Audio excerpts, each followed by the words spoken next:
Brenden, would you address the injury situation, starting with Demps and then Jalapeno, et cetera? Demps felt a lot better yesterday, just was not ready to go in that game. He's a tough guy that's fighting it, and it's a painful injury, and we're hoping that we have him this week. Jalapeno had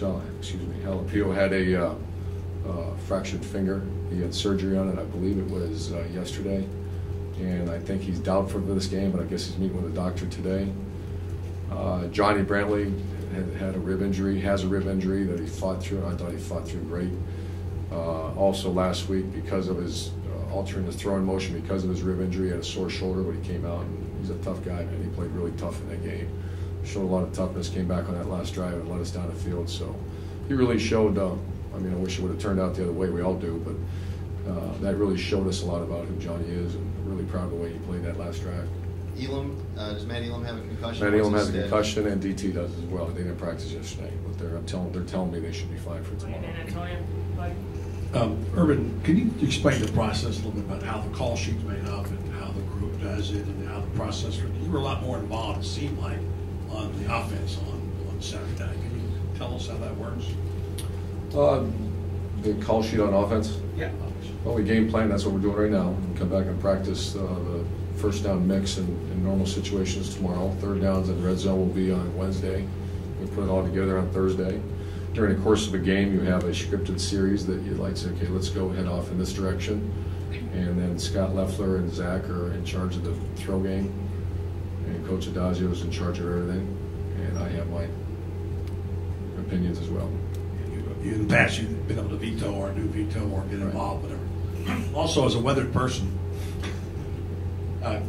you've been through a few storms before in the past, and you don't like losing, obviously, very much. How are you dealing with this? You seem to be dealing with it better. Is that true, or so what? Yeah, it's.